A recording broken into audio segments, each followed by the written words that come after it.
മിശിഹായിൽ പ്രിയമുള്ള സഹോദരങ്ങളെ, ഇന്നേ ദിവസം ഈ ഫാമിലി കൗൺസിലിംഗ് പ്രോഗ്രാമിൽ മാതാപിതാക്കളോട് കുട്ടികളുടെ വിദ്യാഭ്യാസ സംബന്ധമായ ചില കാര്യങ്ങൾ പങ്കുവയ്ക്കുവാനാണ് അച്ഛൻ ആഗ്രഹിക്കുക. കുട്ടികൾക്ക് ഉറച്ച ലക്ഷ്യബോധം ഉണ്ടായിരിക്കണം എന്നുള്ളത് പ്രധാനപ്പെട്ടതാണ്.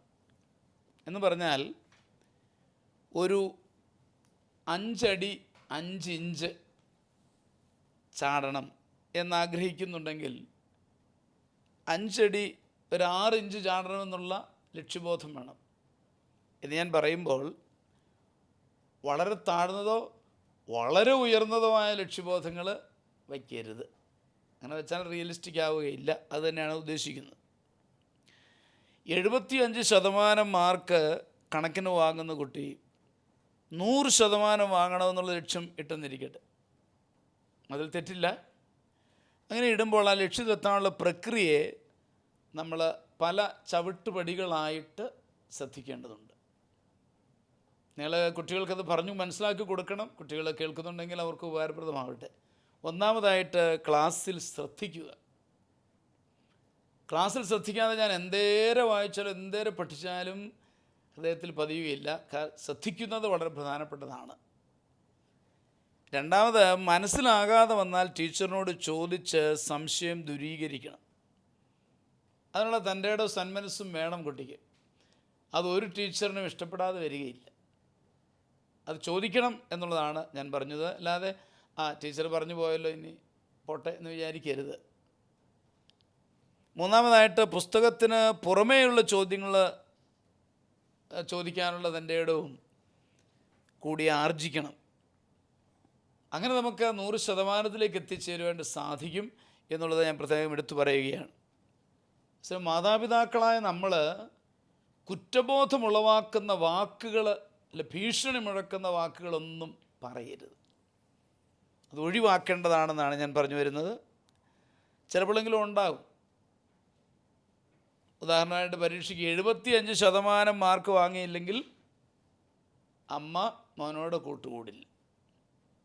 അല്ലെങ്കിൽ അത് വാങ്ങുന്നില്ലെങ്കിൽ അമ്മയുടെ മോനല്ല കേട്ടാ എന്നൊക്കെ പറഞ്ഞ് വലിയ ഗൗരവമായ ഭീഷണികൾ മുഴക്കുന്നത് കുട്ടികൾക്ക് അപകടമാണ്, കുട്ടികൾക്ക് ബുദ്ധിമുട്ടുകൾ വരുത്തുന്നതാണെന്ന് ഞാൻ എടുത്തു പറയുകയാണ്.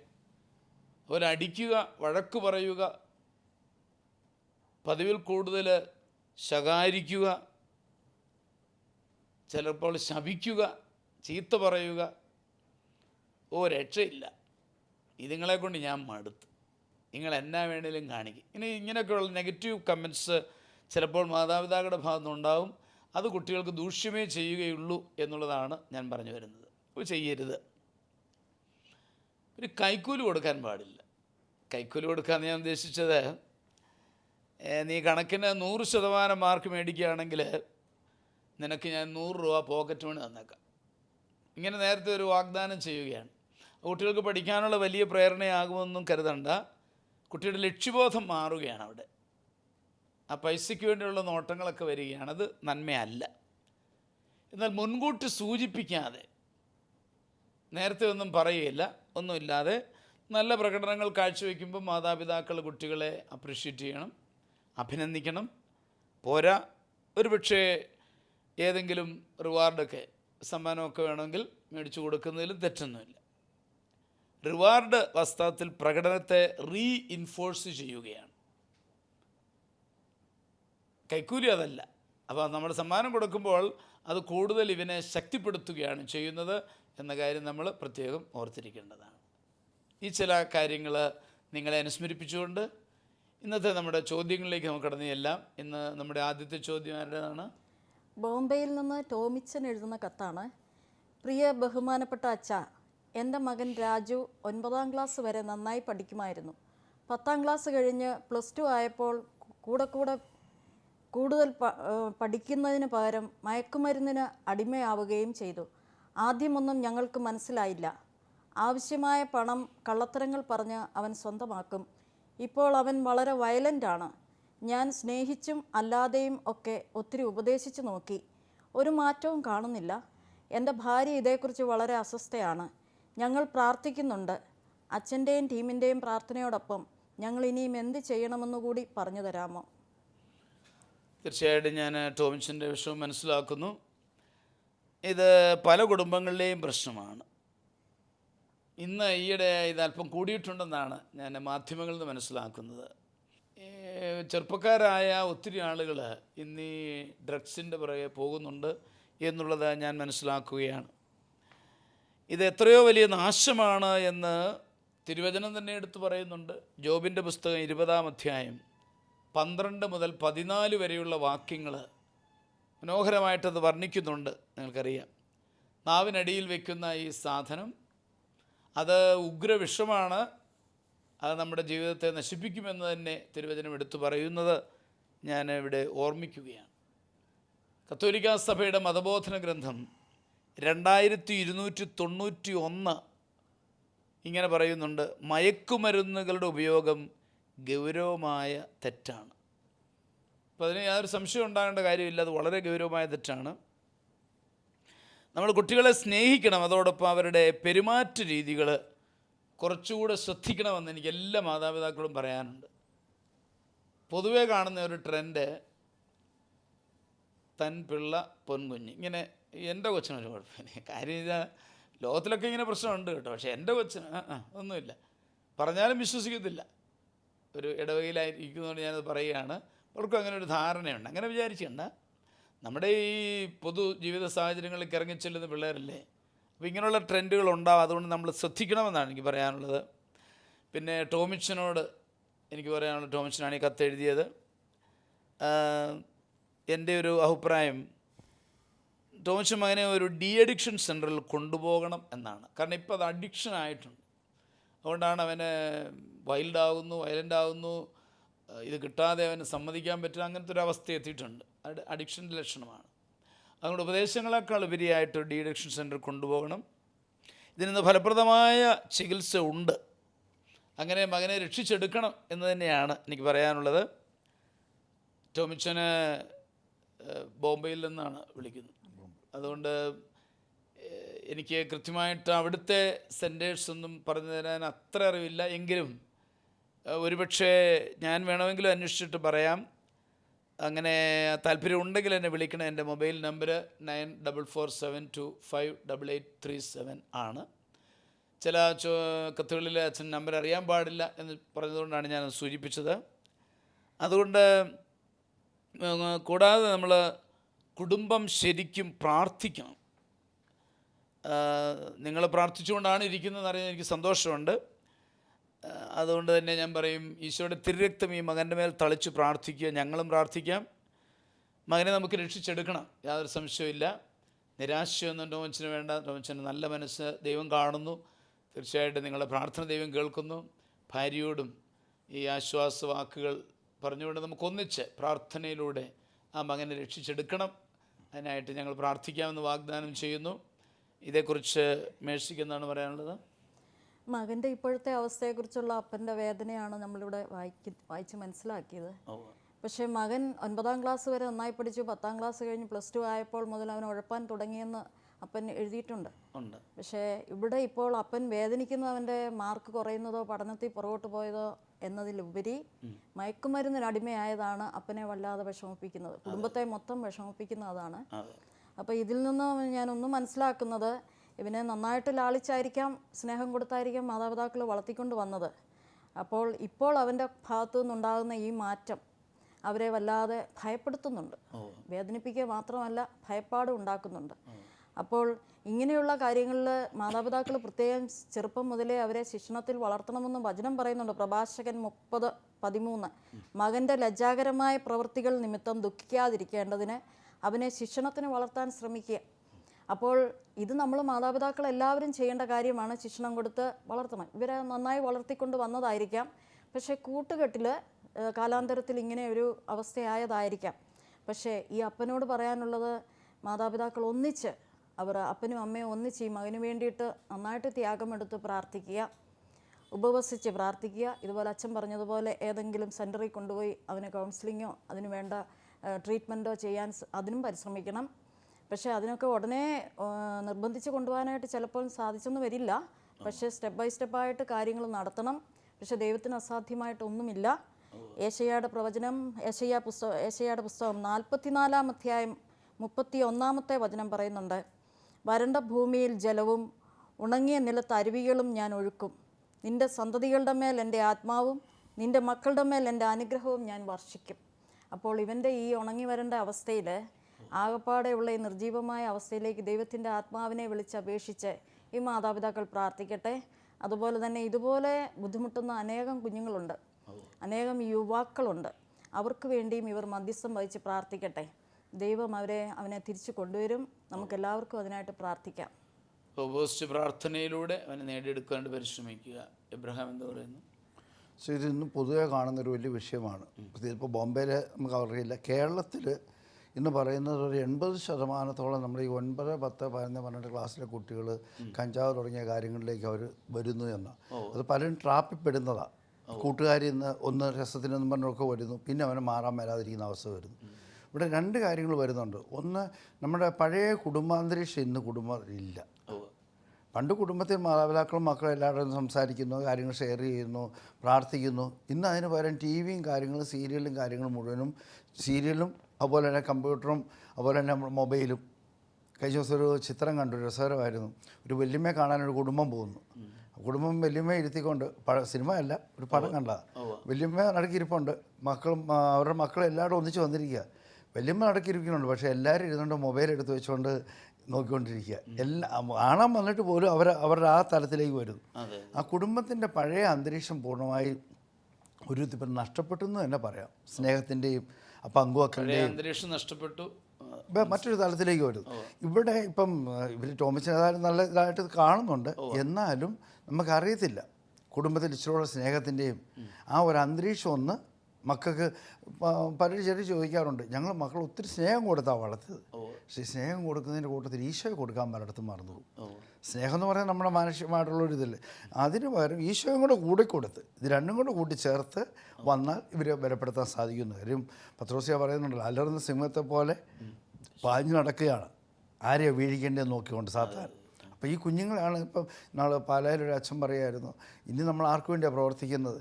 കാരണം നമ്മുടെ കുഞ്ഞുങ്ങളും ഒട്ടുമുക്കാലും നഷ്ടപ്പെട്ടു കഴിഞ്ഞു. ആ ഒരു ലെവലിൽ ഇന്ന് വരിക, അതിനൊരു ഭാഗമായി കാണുന്നത്. അപ്പോൾ എനിക്ക് തോന്നുന്നത് കുടുംബം കുറച്ചുകൂടി, കുടുംബത്തിൻ്റെ അന്തരീക്ഷം ടോമിച്ചൻ്റെ മാത്രമല്ല, ഇത് കേൾക്കുന്ന എല്ലാ കുടുംബങ്ങളും ആ ഒരവസ്ഥയിലേക്ക് പോകാൻ നമ്മുടെ കുഞ്ഞുങ്ങളെ രക്ഷിക്കാൻ വേണ്ടത് ചെയ്യണം. എല്ലാ കുടുംബങ്ങളും കുറച്ചുകൂടി ആത്മീയതയിൽ ഈശോയെ കൊടുത്ത് മുമ്പോട്ട് പോകണം. ഈ കുടുംബവും അങ്ങനെ പോകാനിടയാവട്ടെ എന്നാണ് നമ്മുടെ എബ്രഹാം പറയുന്നത്.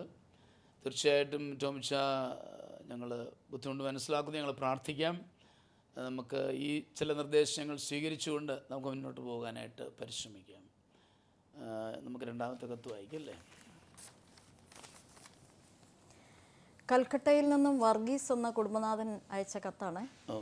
പ്രിയ ബഹുമാനപ്പെട്ട അച്ഛ, ഞാൻ കൽക്കട്ടയിലാണ് ജോലി ചെയ്യുന്നത്. എൻ്റെ ഭാര്യയും മക്കളും നാട്ടിൽ തന്നെയാണ്. അച്ഛ, ഞാൻ ഇവിടെ ഒരു സ്ത്രീയുമായി വളരെയേറെ അടുത്തുപോയി. അവൾ വിവാഹിതയാണ്. അവളുടെ ഭർത്താവ് നാട്ടിലാണ്. അവൾ മക്കളുമായി ജോലി സംബന്ധമായി കൽക്കട്ടയിൽ താമസിക്കുകയാണ്. അവൾ മലയാളിയാണ്, പക്ഷേ അന്യമതത്തിൽപ്പെട്ട വ്യക്തിയാണ്. ഞാൻ വളരെയേറെ സൂക്ഷിച്ചിരുന്നു, പക്ഷേ അവൾ എന്നെ ഒത്തിരി സ്വാധീനിച്ചു. അവസാനം ഞാൻ പെട്ടുപോയി. എൻ്റെ ഭാര്യയും മക്കളെയും ഞാൻ വഞ്ചിച്ചു. ആ ബന്ധം എന്നെ ഇറുകി പിടിക്കുന്നു. ഞാൻ പല പ്രാവശ്യം ഉപേക്ഷിച്ച് പോരാൻ ശ്രമിച്ചെങ്കിലും അവൾ അതിന് സമ്മതിക്കുന്നില്ല. ഞാൻ മനസ്തപിച്ച് എൻ്റെ പാപങ്ങളെല്ലാം ഏറ്റുപറഞ്ഞ് കുമ്പസാരിച്ചു. എങ്കിലും എൻ്റെ മനസ്സാക്ഷി എന്നെ അലട്ടുന്നു. എനിക്ക് ഈ ബന്ധത്തിൽ നിന്നും മോചനം കിട്ടുമോ? അവളുടെ ഭർത്താവിനെയും ഞാൻ വഞ്ചിക്കുകയാണല്ലോ ചെയ്തത്. ഞാൻ ആകെ അസ്വസ്ഥനാണ്. എനിക്ക് ആവശ്യമായ ഗൈഡ് ലൈൻസ് തരുമോ? തീർച്ചയായിട്ടും വർഗീസിനെ ഞാൻ മനസ്സിലാക്കുന്നു. ആദ്യമായിട്ട് താങ്കളുടെ ആത്മാർത്ഥതയെ, നല്ല മനസ്സിനെ ഞാൻ ശ്ലാഘിക്കുകയാണ്. തെറ്റുകൾ മനസ്സിലാക്കി പിന്തിരിയാൻ കാണിച്ച ആ മനസ്സ് വളരെ നല്ലതാണ്. തീർച്ചയായിട്ടും ഇത് ഈശോയുടെ മുമ്പിൽ വളരെ നല്ലതാണ്. കുമ്പസാരത്തോടുകൂടി ഒരിക്കലും പാപം ചെയ്തിട്ടില്ലാത്ത അവസ്ഥയിൽ താങ്കൾ എത്തിയിരിക്കുകയാണ്. അസ്വസ്ഥപ്പെടേണ്ടതില്ല. ഹെബ്രായർക്ക് എഴുതിയ ലേഖനം 8-ാം അധ്യായം 12-13 നമുക്കെല്ലാവർക്കും പരിചിതമാണ്. ദൈവം നമ്മുടെ പാപങ്ങൾ മറന്നു കളയുകയാണ്. ദൈവം മറക്കുന്ന ഒരൊറ്റ കാര്യമുള്ളതെന്നാണ് പറയുന്നത്, നമ്മുടെ പാപങ്ങളാണ്. നമ്മൾ ആത്മാർത്ഥതയോടെ ഏറ്റുപറഞ്ഞ പാപങ്ങൾ ദൈവം മറന്നു കളഞ്ഞു. ഇനി തിരുരക്തം തളിച്ച് ആന്തരിക സൗഖ്യത്തിനായിട്ട് പ്രാർത്ഥിക്കണം. അതാണ് വർഗീസ് ആദ്യമായിട്ട് ചെയ്യേണ്ടത്. തീർച്ചയായിട്ടും വർഗീസിന് ഈ ബന്ധത്തിൽ മോചനം കിട്ടും, യാതൊരു സംശയവും. വർഗീസ് അതേപ്പറ്റി അസ്വസ്ഥപ്പെടുകയൊന്നും വേണ്ട. തീർച്ചയായിട്ടും കർത്താവിൻ്റെ മുമ്പിൽ കൊടുത്തു, ഇനി കർത്താവ് അത് ഏറ്റെടുക്കും എന്നുള്ള സംശയമില്ല. എന്നാൽ ഇതൊരു പാഠമാകണം, അതെനിക്ക് വർഗീസിനോട് പറയാനുണ്ട്. ചിലർ നമ്മളെ പ്രലോഭിപ്പിക്കും, പ്രേരിപ്പിക്കും, എന്നാൽ വീഴാൻ പാടില്ല. പത്രോസ് ശ്ലീഹ വീഴ്ചകളിലൂടെ വളർന്ന മനുഷ്യനാണ്. നമ്മുടെ ആദ്യത്തെ മാർപ്പാപ്പയാണ്. വീഴ്ചകളിലൂടെ വളർന്നു, വലിയ വളർച്ചയായിരുന്നു. രക്തസാക്ഷിത്വം പോലും സ്വീകരിച്ച വളർച്ച. നമുക്ക് വീഴ്ചകൾ തമ്പുരാൻ തരുമ്പോൾ വളരാൻ വേണ്ടിയാണ്. വീണോട്ടെ എന്ന് പറയാനല്ല ഞാൻ പറയുന്നത്. ഈ കിട്ടിയ വീഴ്ചകൾ വെച്ചുകൊണ്ട് നമ്മൾ ഇനി മേലാൽ അങ്ങനെയുള്ള വഴികളിൽ വീഴാതിരിക്കാൻ ശ്രദ്ധിക്കണം എന്നത് ഞാൻ ഓർമ്മിപ്പിക്കുകയാണ്. ഇനിയുള്ള ജീവിതം വിശ്വസ്തയോടെ നന്മയിൽ നിലകൊള്ളുക. ഇനി സാഹചര്യങ്ങൾ ഒഴിവാക്കണം. ചെറിയൊരു ഹിൻഡ് കിട്ടിയാൽ ഉടനെ നമ്മൾ ആ സാഹചര്യങ്ങൾ ഒഴിവാക്കുന്നത് വളരെ ആവശ്യമാണ്. ഇതോടെ തന്നെ കൂദാശകളെല്ലാം റെഗുലറായിട്ട്, കുമ്പസാരം കുർബാന റെഗുലറായിട്ട് നമ്മൾ അതിലേക്ക് കൂടുതൽ അടുക്കണം. ഞാൻ വർഗീസിനോട് പറയാണ്, ഒരു 2 ആഴ്ച ഒരിക്കലെങ്കിലും കുമ്പസാരിക്കണം. അത് നമുക്കൊരു വലിയ ശക്തി തരികയാണ്. അതേക്കുറിച്ച് കൂടുതൽ പറയാൻ ആഗ്രഹിക്കുകയല്ല, എന്നാലും കഴിവെങ്കിൽ വിശുദ്ധ കുർബാന എന്നും അർപ്പിക്കുക. സാഹചര്യം എനിക്ക് കൃത്യം അറിയാമെങ്കിലും അത് നമ്മളെ ഒത്തിരി കൃപയിൽ നിലനിർത്തും. കഴിഞ്ഞ കാലം നമ്മളെ വാസ്തവത്തിൽ നമ്മളെ ഇനി വേട്ടയാടാൻ അനുവദിക്കരുത്. പഴയ കാര്യങ്ങളെല്ലാം പോട്ടെ, ഇനി നല്ല പുതിയ ഒരു അനുഭവത്തിൽ മുമ്പോട്ട് പോകണം. ഞങ്ങളെ പ്രാർത്ഥിക്കാം. വർഗീസും തിരുരക്തം തളിച്ച് സ്വയം പ്രാർത്ഥിക്കണം. അത് വലിയൊരു വിമോചനമാണ് എന്ന് പറയാൻ ഞാൻ ആഗ്രഹിക്കുന്നു. ഇബ്രാഹിം എന്താ ഇതേപ്പറ്റി പറയാനുള്ളത്? പത്രോസ്യയുടെ 1-ാമത്തെ ലേഖനത്തിൽ 5-ാം അധ്യായത്തിൽ പറഞ്ഞുള്ളത്, നിങ്ങൾ സമചിത്തത്തോളം നിന്ന് പ്രാർത്ഥിക്കുവാൻ, ശത്രുവായ പിശാച് ആരെ വിഴുങ്ങണമെന്ന് അന്വേഷിച്ച് നടക്കുന്നു. ഇപ്പോൾ പറഞ്ഞത് തന്നെ. ഇപ്പം വർഗീസ് ഇതിനകത്ത് ചെന്ന് ചാടി, പക്ഷേ കുമ്പസാരിച്ചു. ഉള്ളിൽ ഇപ്പോൾ കുറ്റബോധവും കൂടെ ഇതിൻ്റെ കൂട്ടത്തിൽ കിടക്കുക. ഇനി ഈ പറഞ്ഞ അവസ്ഥ, ഈ പിശാചിൻ്റെ പിടിയിലേക്ക് ചെല്ലാതിരിക്കാൻ വേണ്ടി കൂടുതൽ സാഹചര്യങ്ങൾ പൂർണ്ണമായി ഒഴിവാക്കണം. എന്തു വന്നാലും ആ ഭവനത്തിലേക്ക്, ആ വ്യക്തിയുടെ വീട്ടിലോട്ട് ഏത് സാഹചര്യം വന്നാലും പോവില്ല. അതും കുടുംബമായിട്ട് ജീവിക്കുന്ന ഒരാളാണ്. പുള്ളി തന്നെ പറഞ്ഞിട്ടുണ്ട്, ആ ഭർത്താവിനെ വഞ്ചിക്കുകയാണ്, എല്ലാമാണ്. ഞാൻ അവിടെ ചെന്ന് കഴിഞ്ഞാൽ പിന്നെ വീണുപോയി എന്ന് പറയുന്നതിന് അത് പൂർണ്ണമായി പുള്ളി ഒഴിവാക്കുക. പൂർണ്ണമായി സാഹചര്യത്തിൽ എന്നെ വീഴിക്കാവുന്ന സാഹചര്യത്തിലേക്ക്. രണ്ടാമത് എനിക്ക് തോന്നുന്നു പുള്ളി കുമ്പസാരിച്ചെങ്കിലും അച്ഛനാവചനം പറഞ്ഞു കഴിഞ്ഞു, കുറ്റബോധത്തിന് ആവശ്യമില്ല. പക്ഷേ പുള്ളിയുടെ ആ സ്വാധീനം ഉള്ളിൽ കിടക്കുന്നുണ്ടെന്നും ഈശോയുടെ തിരുരക്തം കൊണ്ട് ആ പാപത്തിൻ്റെ വേരുകൾ മുഴുവൻ കഴുകി നിർജ്ജീവമാക്കാൻ വേണ്ടി പ്രത്യേകം കൂടുതൽ പ്രാർത്ഥിക്കുക. കൂദാശകളിൽ അച്ഛൻ പറഞ്ഞ പോലെ കൂദാശകളിൽ പങ്കെടുക്കുന്നതോടൊപ്പം തന്നെ ഈശോയുടെ വിലമതിയാ തിരുരക്തം കൊണ്ട് ഉള്ളിൽ കിടന്ന പാപ സ്വാധീനത്തെ ഇത് പൂർണ്ണമായി കഴുകി വിശുദ്ധീകരിച്ച് ആ ബന്ധനത്തിന് മോചനം പ്രാപിച്ചാൽ എനിക്ക് തോന്നുന്നു ബുദ്ധിമുട്ടില്ലാതെ പുള്ളിക്ക് മാറാൻ സാധിക്കുമെന്ന്. പിന്നെ പുള്ളിക്കൊരു ആത്മീയ പിതാവ് ആരെങ്കിലും വ്യാരിച്ചൻ്റെ അടുത്തോ അല്ലാതെ ഇതൊന്ന് ഷെയർ ചെയ്ത് പ്രാർത്ഥിപ്പിക്കുന്നതും ഒരുപക്ഷെ നല്ലതായിരിക്കും. ഒരു കൗൺസിലിംഗ് പോലെ ഒരു കഴിവിലൂടെ ഒരു ആത്മീയ പിതാവിനെ കണ്ട് ഒന്ന് ഷെയർ ചെയ്ത് ഒന്ന് പ്രാർത്ഥിപ്പിക്കുകയും ശക്തി പ്രാപിക്കുകയും ചെയ്യുന്നതും നല്ലതാണെന്ന് ഇബ്രാഹിം പ്രത്യേകം ചേർക്കുകയാണ്. എന്ന് പറയുന്നതിനെ പറ്റി അദ്ദേഹത്തിൻ്റെ ഒരു പൂർണ്ണമായിട്ടുള്ള ഒരു അനുതാപം ദൈവസന്നിധിയിൽ ഒരു നല്ലൊരു പ്ലസ് പോയിൻ്റായിട്ട് എനിക്ക് തോന്നുന്നുണ്ട്. പക്ഷേ പൂർണ്ണമായ അനുതാപം വന്നെങ്കിലും ബന്ധനത്തിൽ നിന്ന്, പാപ സാഹചര്യത്തിൽ നിന്ന് മാറുവാനായിട്ട് ഇപ്പോഴും പൂർണ്ണമായിട്ട് സാധിച്ചിട്ടില്ല. അപ്പോൾ അതിന് ദൈവത്തിൻ്റെ കൃപ ആവശ്യമാണ്. അപ്പോൾ ആ കൃപയ്ക്ക് വേണ്ടിയാണ് അദ്ദേഹം പ്രാർത്ഥിക്കേണ്ടത്. അപ്പോൾ ഇനിയും ഉത്തമമായ കുമ്പസാരത്തിലൂടെ കിട്ടിയ അനുഗ്രഹം, ദൈവകൃപ അദ്ദേഹം നഷ്ടപ്പെടുത്താതെ വീണ്ടും പഴയ പാപത്തിലേക്ക് പോകാതിരിക്കുവാനായിട്ട് അദ്ദേഹം ദൈവത്തിൻ്റെ ആത്മാവിനോട് ശക്തി യാചിച്ച് പ്രാർത്ഥിക്കണം. ദൈവത്തിന് അദ്ദേഹത്തെ താങ്ങുവാൻ സാധിക്കും. കർത്താവ് നീതിമാന്മാരെ അന്വേഷിച്ചല്ല, പാപികളെ അന്വേഷിച്ചാണ് കർത്താവ് വന്നത്. അപ്പോൾ അദ്ദേഹത്തിൻ്റെ എല്ലാ പാപങ്ങളും അവിടുന്ന് ക്ഷമിച്ച് അദ്ദേഹത്തിന് കൂടുതൽ കൃപയും അനുഗ്രഹവും നൽകും. പക്ഷെ പഴയതിനെക്കുറിച്ച് ഇനി ഓർക്കാണ്ട് പുതിയതിലേക്ക് അദ്ദേഹം കടന്നു വരിക എന്നുള്ളതാണ് ഇനിയത്തെ ഏറ്റവും വലിയ ആവശ്യം. പക്ഷേ അതിന് അദ്ദേഹത്തിന് ഒത്തിരി പ്രാർത്ഥന ആവശ്യമുണ്ട്. പ്രാർത്ഥന എന്ന് പറയുന്നത് തന്നെ ദൈവവുമായിട്ടുള്ള ഹൃദയത്തിൻ്റെ ബന്ധം, വിശുദ്ധി. ഈ അശുദ്ധിയിൽ നിന്ന് വിശുദ്ധിയിലേക്ക് അദ്ദേഹം നീങ്ങണം. അപ്പോൾ അതിനു വേണ്ടിയിട്ടുള്ള കൃപയ്ക്ക് അദ്ദേഹം ദൈവത്തോട് യാചിക്കണം, പ്രാർത്ഥിക്കണം. കൊറിന്തോസ്യർക്ക് എഴുതിയ 2-ാം ലേഖനത്തിൻ്റെ 12-ാം അധ്യായം 9-ാം തിരുവചനം, എന്നാൽ അവിടുന്ന് എന്നോട് അരുളി ചെയ്തു, നിനക്കെൻ്റെ കൃപ മതി, എന്തെന്നാൽ ബലഹീനതയിലാണ് എൻ്റെ ശക്തി പൂർണ്ണമായി പ്രകടമാകുന്നത്. ക്രിസ്തുവിൻ്റെ ശക്തി എൻ്റെ മേൽ ആവസിക്കേണ്ടതിന് ഞാൻ പൂർവാധികം സന്തോഷത്തോടെ എൻ്റെ ബലഹീനതയെക്കുറിച്ച് പ്രശംസിക്കും. അദ്ദേഹത്തിന് വേണ്ടി ഞങ്ങൾ എല്ലാവരും പ്രാർത്ഥിക്കും. തുടർന്ന് ഞങ്ങളുടെ പ്രാർത്ഥനയിൽ ഞങ്ങൾ ഓർക്കുകയും ചെയ്യും. എല്ലാവിധ അനുഗ്രഹങ്ങളും ആശംസിക്കുന്നു, പ്രാർത്ഥന യാചിക്കുന്നു. മേഴ്സിയുടെ ചിന്തയിൽ പ്രധാനമായിട്ടും പരിശുദ്ധാത്മാവിൻ്റെ നിറവിന് വേണ്ടി പ്രാർത്ഥിക്കുകയും ആ സാഹചര്യങ്ങൾ പൂർണ്ണമായിട്ട് ഒഴിവാക്കുകയും ചെയ്യണം. അതിന് കാരണം തീർച്ചയായിട്ടും വർഗീസ് സൂചിപ്പിച്ചത് ഒരു ബന്ധം എന്നെ ഇറുകി പിടിക്കുന്നു എന്നതിനകത്തൊരു വാക്കുണ്ട്. അതുകൊണ്ടാണ് ഞങ്ങൾ അങ്ങനെ സംസാരിച്ചത്.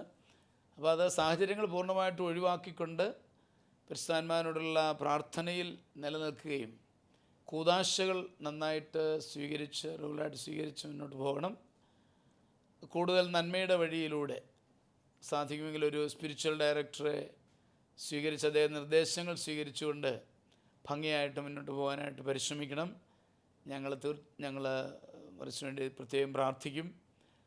കേൾക്കുന്ന എല്ലാവരും അദ്ദേഹത്തിൻ്റെ കുടുംബത്തിന് വേണ്ടി പ്രാർത്ഥിക്കണമെന്ന് പ്രത്യേകം അപേക്ഷിക്കുകയാണ്. നമുക്ക് പ്രാർത്ഥിക്കാം. നല്ലവനും സ്നേഹനിധിയുമായ പൊന്നുതമ്പുരാനെ, അങ്ങയുടെ തിരുമുമ്പാകെ ഞങ്ങൾ ഈ 2 കുടുംബങ്ങളെയും സമർപ്പിക്കുകയാണ്. ടോമിച്ചിൻ്റെയും വർഗീസിൻ്റെയും കുടുംബങ്ങൾ അങ്ങയുടെ തിരുസന്നിധിയിൽ പ്രീതി കണ്ടെത്തട്ടെ. ആ കുടുംബങ്ങളിലെ കുറവുകൾ പരിഹരിക്കുവാൻ അങ്ങേക്ക് മാത്രമേ കഴിയുകയുള്ളൂ. അങ്ങ് തന്നെ ഇടപെടണമേ, കടന്നു വരണമേ.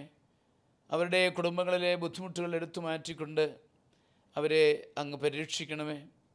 ആത്മാവിൻ്റെ നിറവ് നൽകിക്കൊണ്ട് അവരെ ശക്തിപ്പെടുത്തണമേ. അങ്ങ് ആഗ്രഹിക്കുന്നത് പോലെ ഒരു നല്ല ജീവിതം നയിച്ചുകൊണ്ട് അങ്ങേ മഹത്വപ്പെടുത്തുവാൻ അവരെ അനുഗ്രഹിക്കണമേ.